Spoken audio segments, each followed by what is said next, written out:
ओम ह्रीं अर्हं ळमो जिनाणं ळमोणाणगुरुणं ळमो विद्या सायरम। Page number 99। अब यहाँ पर कांटे अपनी गुणवत्ता, कांटे अपने गुण गान करेंगे। कांटे बतलाएंगे कि हमारी क्या विशेषताएं हैं जिसे संसार गौण कर देता है और हमेशा कांटों की बुराई करता रहता है। इन पंक्तियों से हमें यह भी समझना है कि हमें मात्र दूसरों के दोष नहीं देखने हैं, दोषों के साथ उनमें मौजूद गुणों पर भी हमारी दृष्टि हो, हम गुणग्राही बने। यहाँ आक्रमण हो रहा है, वहीं निकट में एक गुलाब का पौधा खड़ा है, शुरवी से महकता और ध्वनि से गूंजती है सतेज शूल दलों की ओर से की। और बाजू में ही एक गुलाब का पौधा खड़ा है, उसमें जो कांटे लगे हैं वो कांटे भी सुनते हैं। देखो क्या हमारे परिवार वालों की बुराई चल रही है तो तुरंत ही वे बोल उठते हैं। क्या तो कहते सतेज, सतेज सूल मतलब कांटे, तो कांटों का दल बोल पड़ता है। क्या कहता है देखते। इस बात को हम स्वीकारते हैं कि दूसरों की पीड़ा शल्य में हम निमित्त अवश्य हैं, इसी कारण से हम शूल हैं। हम दूसरों को पीड़ा में कारण बनते हैं, दूसरों की चुभन में कारण बनते हैं, इसलिए हमारा नाम शूल रखा गया। तथापि सदा हमें शूल के रूप में ही देखना बड़ी भूल है। कभी कभी शूल भी अधिक कोमल होते हैं फूलों से भी, और कभी कभी फूल भी अधिक कठोर होते हैं शूलों से भी। सुनो, अच्छी बात बता रहे हैं आपको। कौन? कांटे कह रहे हैं सुनो, हमें सदा फूल सूल के रूप में ही देखना बड़ी भूल है।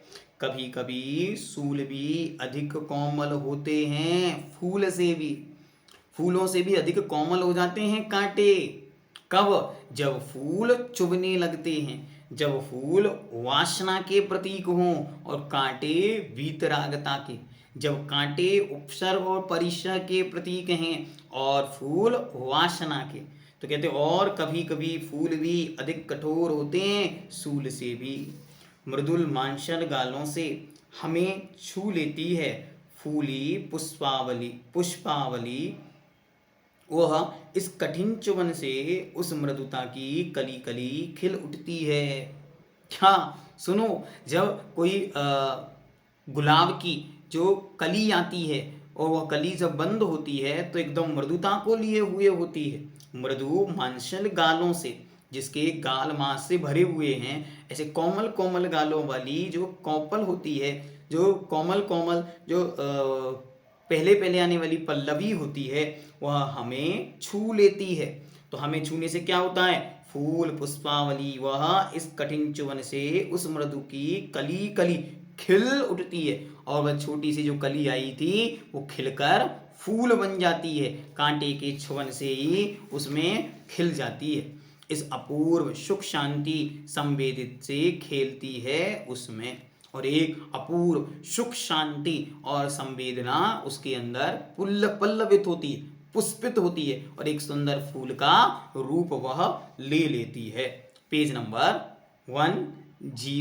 100। यहाँ आपकी एक शतक मूंग माटी की पूर्ण हुई। ऐसी 4 शतक, अर्ध चतुर्शतक मतलब 450 पृष्ठ लगभग इसमें हैं। तो अभी ये हमारा एक शतक यहाँ पर पूर्ण हुआ, ऐसे 4 शतक और हमको अभी पूर्ण करने हैं।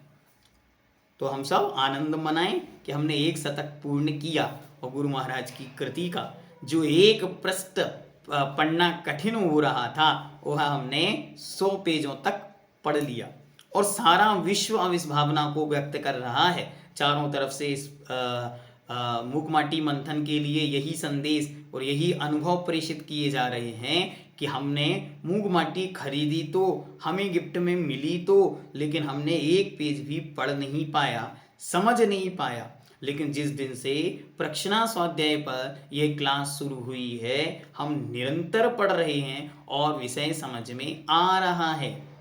जब ब्यावर में इसकी क्लास की आयोजना हुई तो लगभग 200 लोग प्रतिदिन क्लास में बैठते और बड़ी आनंद के साथ उसे सुनते। लेकिन जैसे ही क्लास पूर्ण हुई उसके बाद किसी ने दूसरे खंड का पहला पेज पढ़ने का प्रयास किया। उनका फ़ोन आया और उन्होंने कहा अब हमसे आगे का एक पेज भी नहीं पढ़ा जा रहा, अब क्या करना। हमने कहा आप निर्विकल्प रहिए, जल्द ही हम द्वितीय खंड प्रारंभ करेंगे। हमको क्या करना है, हमको इस गुरु महाराज की कृति को बहुत सुंदर तरीके से पूर्ण पढ़ना है। तो कृत संकल्पित रहें और कृत भावित रहें, अर्थात निरंतर भावना भाएं कि यह किसी भी रूप में पूर्णता को अवश्य प्राप्त हो। मंगल कामनाओं के साथ आपका सहयोग, आपका साथ इस कृति को निरंतर विश्व के पटल तक पहुंचाएगा। ऐसी मंगल भावनाओं से भरकर हम आगे बढ़ते हैं। फिर तुम ही बताओ हम शूल कहाँ रहे, वह फूल कहाँ रहे। क्या हम कांटे क्यों कह रहे हो हमसे और उनको फूल क्यों कह रहे हो, हमारे निमित्त से ही तो वे फूले हैं। उस वासना की कीड़ा ने हम पर आक्रमण किया है, हमारी उपासना को बड़ी पीड़ा पहुंचाई है, फिर भी क्या वह फूल सूल नहीं है। लगता है कि दृष्टि में कहीं धूल पड़ी है। क्या कह रहे हैं, सुनो, ये कौन, ये फूल, ये तो वासना के प्रतीक हैं जो साहित्य ग्रंथों में काम के वाण कहे। काम मतलब वासना, वासना के बाण हैं 5 प्रकार के जिन्हें काम शर कहते हैं। उनमें एक पुष्प भी है। तो कहते हैं ये पुष्प क्या है, ये पुष्प तो बाण का सर है, अर्थात बाण का बाण है, काम का तीर है, काम के लिए प्रयोग होता है, वासनाओं का प्रतीक है ये फूल। तो उस वासना की कीड़ा अर्थात खेल ने हम पर आक्रमण किया है, हमारी उपासना को बड़ी पीड़ा पहुंचाई है। लाए थे फूल किस लिए, प्रभु की भक्ति के लिए, लेकिन ये फूल तो वासना के प्रतीक बन गए। फिर भी क्या वह फूल सूल नहीं है। अरे जब वे वासना का कारण बन गए तब भी उन्हें फूल ही कहोगे क्या, नहीं नहीं, यही तो भूल है। लगता है कि दृष्टि में कहीं धूल पड़ी है, अभी तुम्हारी दृष्टि में निर्मलता नहीं है, इसलिए इस प्रकार का विचार कर रहे हो। हमें अपने शील स्वभाव से च्युत करने का प्रयास करती हैं। ललित लताएं ये हमसे आलिपटती हैं, खुलकर आलिंगित होती हैं, तथापि हम सूलों की शील छवि विगलित ना होती। और सुनो, अरे ये इतना ही नहीं करती, बल्कि ये लताएं लतिकाएं ये बेलें क्या करती हैं, ये आकर हमसे चिपक जाती हैं। आलिंगन मतलब गले लगाना, ये हमसे आकर चिपक जाती हैं, लेकिन फिर भी हम अपने शील स्वभाव में दृढ़ रहते हैं, कड़क रहते हैं, कभी भी उससे विगलित अर्थात पथ से च्युत नहीं होते। नौकदार हमारे मुख पर आकर अपनी राग पराग डालती हैं, तथापि रागी नहीं बना पाती हमें, हम पर दाग नहीं लगा पाती वह। सुनो, ये क्या करती हैं, अपनी राग पराग, जो उनकी पराग होती है, मकरंद होती है, वो वहाँ छोड़ देती हैं, लेकिन उससे भी हम रागी नहीं बनते। इतने दृढ़ हैं हम, इतने मन दृढ़ता से लेकर उत्पन्न हुए हैं हम, हमारा मन जल्दी से विचलित होने वालों में से नहीं है। अर्थात हमने तो अपने शील की रक्षा की है, लेकिन इन फूलों को अपने शील का कोई ख्याल तक नहीं, ये तो वासना के प्रतीक बने हुए हैं। आशातीत इस नासा तक अपनी सुरभि सुगंध प्रेषित करती रहती, पर क्या इस नासा में यह कहाँ आस जगा पाती। सुनो, ये हमारी नासिका तक रोज अपनी सुरभि और सुगंध भेजती हैं, जिससे हम में भी काम भाव आशाएं जागृत हो जाएं, लेकिन आज तक हमने ये गड़बड़ी नहीं होने दी। हम तो सदा अपने को दृढ़ बनाए हुए रखे हैं। देखो कितने सुंदर कांटे अपने गुणों का वखान कर रहे हैं। अर्थात हम अगर देखना चाहें और हमारी दृष्टि में निर्मलता हो, हर वस्तु में सैकड़ों गुण विद्यमान होते हैं। कितनी सुंदर तरह कांटों के गुणों को बताया, आज तक कभी किसी की दृष्टि उस ओर नहीं गई होगी, लेकिन गुरु महाराज जो महाकवि हैं, वे सूर्य के प्रकाश से भी अधिक प्रकाशमान और एक एक स्थान को छू लेने वाले हैं। क्या कहते हैं, देखो 101 नंबर पे, विस्मित लोचन वाली सस्मित अधरों वाली वह, इन लोचनों तक कुछ मादकता कुछ स्वादकता, सरपट सरकाती रहती हैं, हाव भाव भंगों में नाच नाचती रहती हैं, हमारे सम्मुख सदा सलीला। क्या कहते हैं? सलील मतलब निरंतर। कैसी होकर? निरंतर वासना से भरकर वे क्या करती हैं? विषमित लोचन वाली, जिनकी आंखें अलग ही प्रकार की हैं, आश्चर्य में भर देने वाली, और सस्मित अर्थात मुस्कुराते हुए ओठों वाली वह, इन लोचनों तक, इन आंखों तक कुछ मादकता अर्थात मादक जो नशीलापना, जोशीलापना, कुछ स्वादकता अर्थात स्वादपना, सरपट निरंतर सरकाती रहती हैं अर्थात भेजती रहती हैं, हाव भाव भंगों में नाच नाचती रहती हैं, और वे लताएं यहाँ वहाँ घूमती घूमती हम लोगों को बड़ा परेशान करती हैं। प्रायः यही देखा गया है कि ललाम चाम वाले बाम चाल वाले होते हैं, बाहर से कुछ विमल कोमल रोम वाले होते हैं और भीतर से कुछ समल कठोर कोम वाले होते हैं। सुनो, प्रायः यही देखा गया है कि ललाम अर्थात सुंदर सुंदर, चाम चमड़ी वाले, और बाम चाल वाले अर्थात बाही चाल चलने वाले, ये कैसे? बाहर से कुछ विमल कोमल रोम वाले होते हैं और भीतर से कुछ समल अर्थात मल से युक्त कठोर कोम अर्थात समूह वाले होते हैं। अभी बुराई करने लगे फूलों की। सुनो अब क्या कहते हैं। लोक ख्याति तो यही है कि कामदेव का आयुध फूल होता है और महादेव का आयुध शूल। एक में पराग है, सघन राग है, जिसका फल संसार मिलता है। एक में विराग है, अनघ त्याग है, जिसका फल पार मिलता है। तो क्या कहते हैं? सुनो, लोक में तो यही ख्याति है, सारा संसार जानता है, कामदेव का आयुध मतलब हथियार तो फूल है, और महादेव अर्थात जो देवों के देव अरिहंत देव हैं, जो देवों के देव महास्वामी हैं, जिन्होंने संपूर्ण कषायों को मार दिया है, ऐसे वे महादेव जहाँ जे देविंद विंद बंदम, जो देवों के भी देवों से बंदित हैं, ऐसे महादेव अरिहंत भगवान का आयुध शूल अर्थात त्रिशूल रत्नात्रय है। 3 शूल हैं जिसमें उसका नाम रत्नात्रय है। एक में पराग है, सघन राग है, जिसका फल संसार मिलता है। फूल में क्या है? जिसमें पराग है, राग है, और वह संसार ही जिसका फल है। कांटों में क्या है? एक में विराग है, अनघ त्याग अर्थात पापों से रहित है, और जिसका फल पार अर्थात मोक्ष मिलता है। और एक औरों का दम लेता है, बदले में मद भर देता है। एक औरों में दम भर देता है, तत्काल फिर निर्मद कर देता है। और क्या कहते हैं? फूल कैसे हैं? जो कामदेव हैं, काम वासना के प्रतीक हैं, ये क्या करते हैं? एक औरों का दम लेता है अर्थात उनका संपूर्ण पुरुषार्थ समाप्त कर देता है, और बदले में मद भर देता है, उनको घमंड से भर देता है।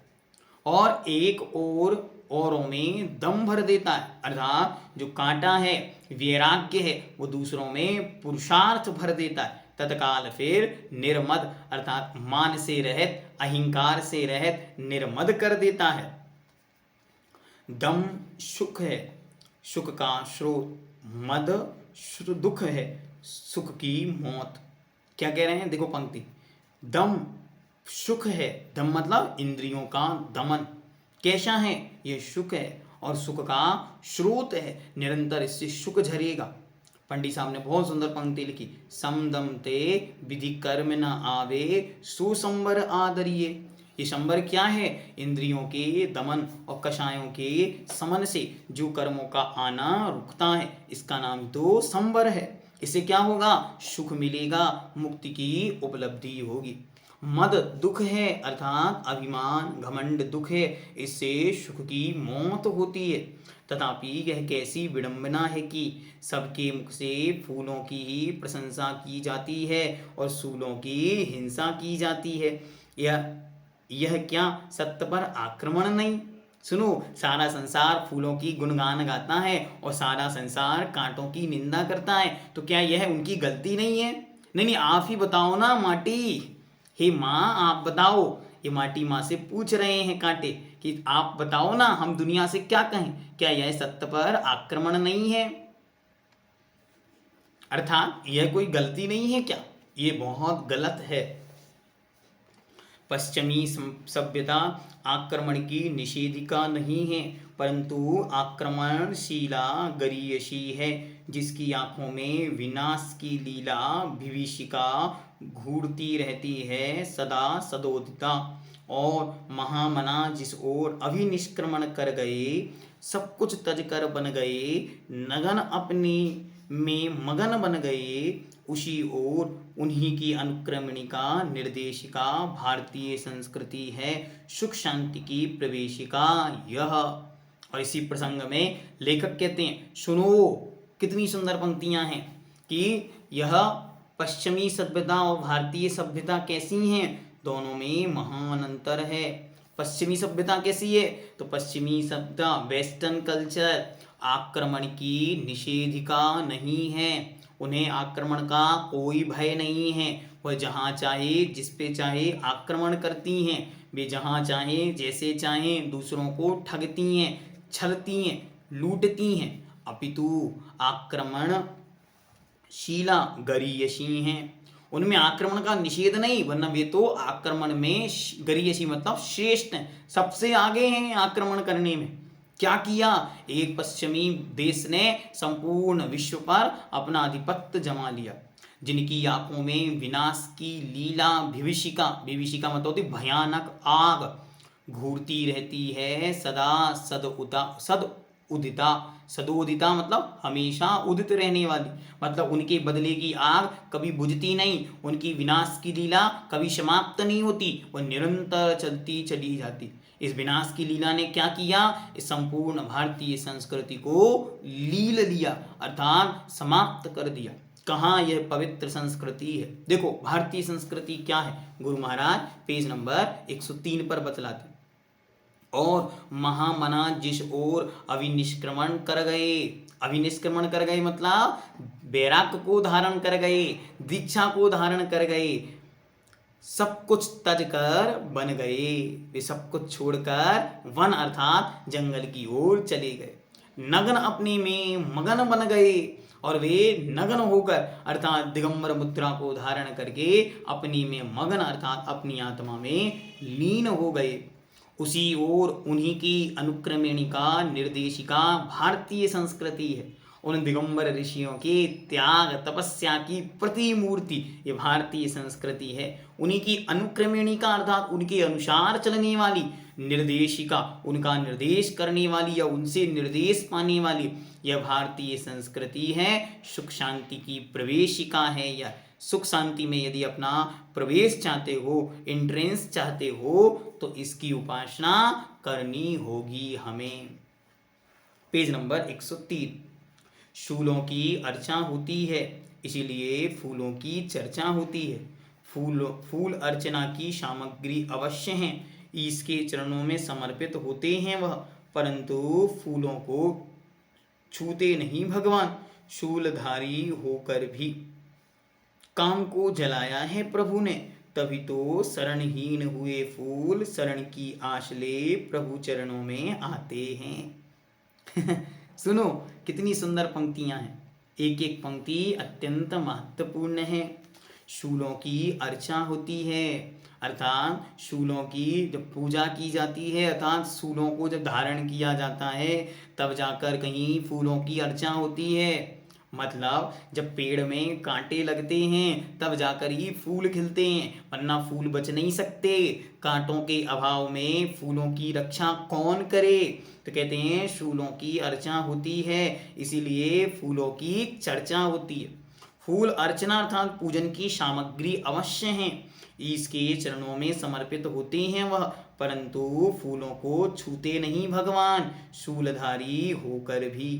भगवान तो शूल को धारण करने वाले हैं, उनके चरणों में देवता लोग आते हैं, दिव्येन गंधेन दिव्येन पुष्पेन दिव्य दिव्य फूल चढ़ाते हैं, पुष्पों की वृष्टि करते हैं, लेकिन भगवान उन फूलों को छूते नहीं। क्यों? भगवान ने तो काम को जलाया है प्रभु ने, और भगवान ने तो क्या किया, उस कामदेव को, उस काम भाव को नष्ट कर दिया। जो काम भाव कैसा था, फूलों का उपासक था। वो काम भाव कैसा था, फूलों से जो उत्पन्न था।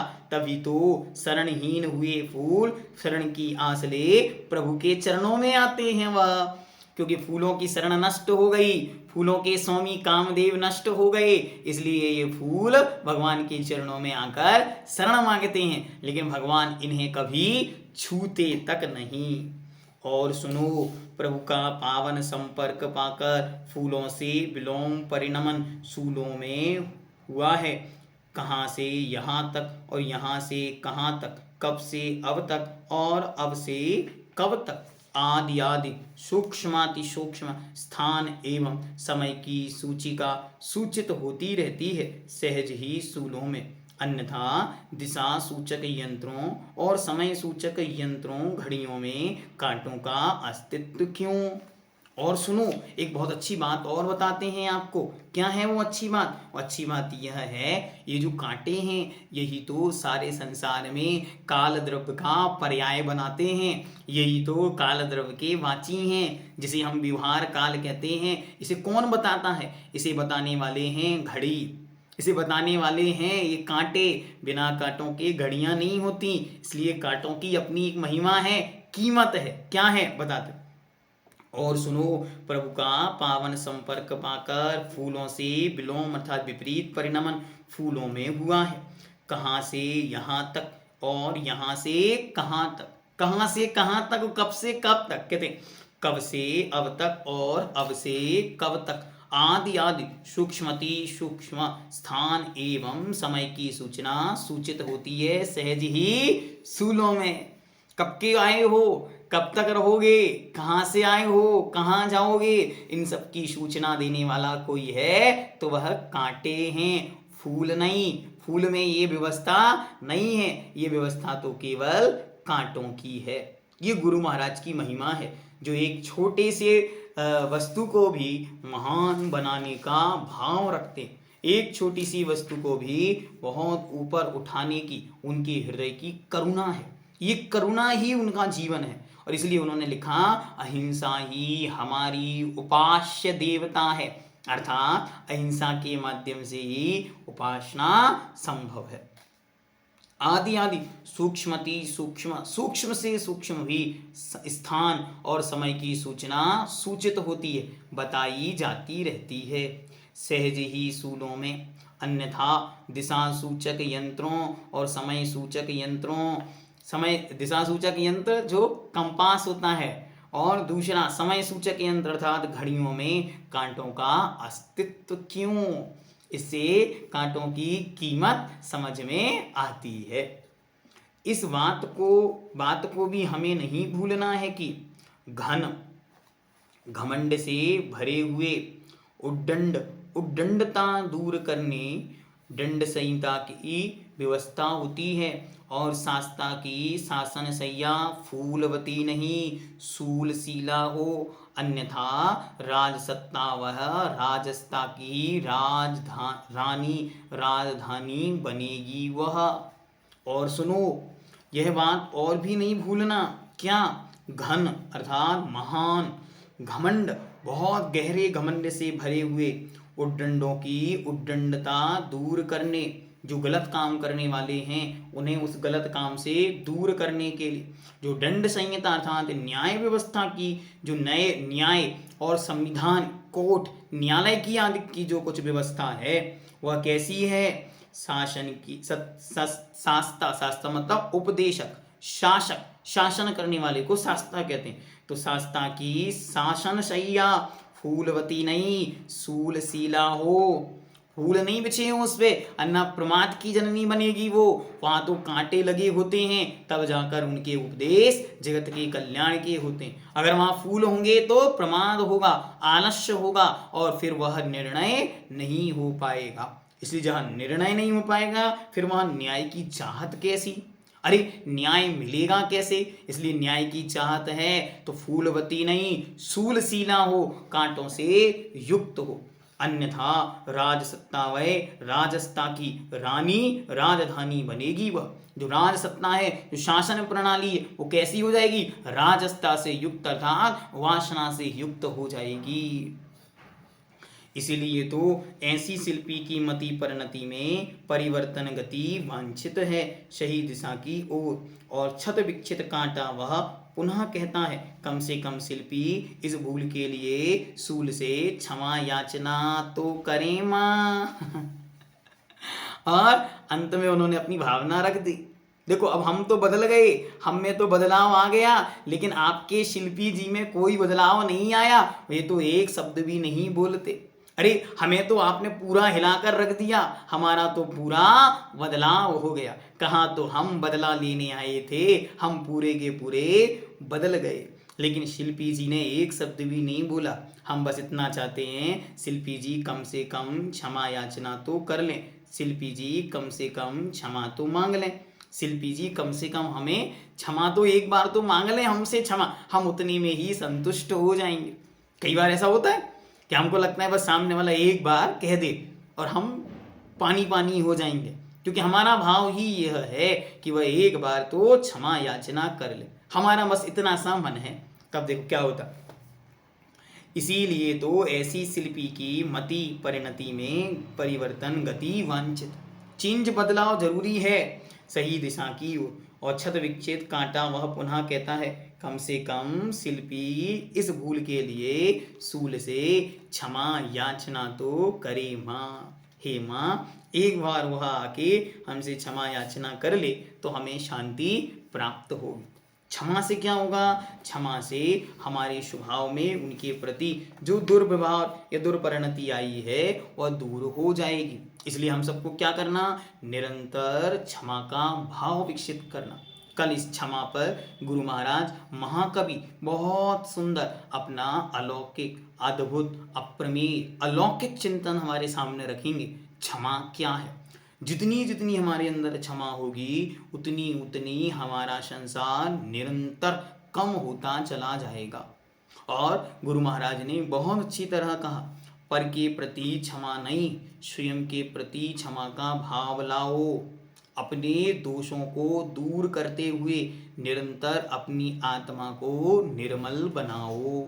इसलिए तो पंक्ति है मूलाचार जैसे महान ग्रंथ में हर अधिकार की शुरुआत अंत में आचार्य महाराज लिखते हैं, खम्मामि सभ्य जीवाणम सभ्ये जीवा खमन्तु मे मित्ति मे सर्वभूतेषु वैरम मच्छम न केणवी।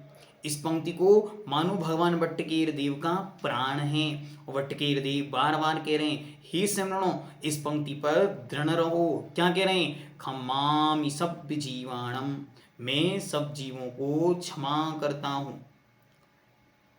सभ्ये जीवा खमन्तु मे, सभी जीव मुझे क्षमा करें। मैं सबको क्षमा करता हूँ, सब मुझे क्षमा करें। मित्ति मे सर्वभूतेषु, मैं सभी जीवों के प्रति मित्रता का भाव रखता हूँ। वैरम मध्यम न केणवी, मेरा किसी के प्रति भी बैर भाव नहीं है, मैं सबके प्रति मित्रता को धारण करता हूँ। तो इसको सबको याद करना, ये दुनिया का सबसे बड़ा प्रतिक्रमण है, क्योंकि भगवान वट्टकेर देव ने कम से कम 10 बार इस गाथा को रिपीट किया। फिर से बोलते, ध्यान से सुने, लिपिबद्ध कर लें, याद कर लें, और जीवन में हमेशा इस पंक्ति को याद रखना है। सोने के पहले इसको बोलें, उठने के तुरंत बाद इसको बोलें, जिनेंद्र भगवान की वंदना करने के बाद बोलें, और कोई गलती हो जाए तब पुनः बोलें। खम्मामि सभ्य जीवाणम सभ्ये जीवा खमन्तु मे मित्ति मे सर्वभूतेषु वैरम मध्यम न केणवी। पंक्ति क्या है? फिर से देखें, खम्मामि सभ्य जीवाणम सभ्ये जीवा खमन्तु मे मित्ति मे सर्वभूतेषु वैरम मध्यम न केणवी। मैं सबको क्षमा करता हूँ, सब मुझे क्षमा प्रदान करें, मेरा सबके प्रति मित्रता का भाव है, मैत्री भाव है, मेरा किसी से भी बैर नहीं है, शत्रुता नहीं है। यही तो हमारे अंतरंग की संपूर्ण कषाय परिणति को उपशमन करके धीरे धीरे कम करके निर्मलता की जननी है, अर्थात पवित्रता का स्रोत है। ऐसे गुरु महाराज के क्षमा पर भाव क्या है, कल शिल्पी के मुख से सुनेंगे। ओम ह्रूम णमो आयरियाणम, ओम ह्रीम अरहम नमो जिनाणम, णमो आयरियाणम, णमो नाणगुरुणम, णमो विद्यासायरम। सबको जय जिनेन्द्र।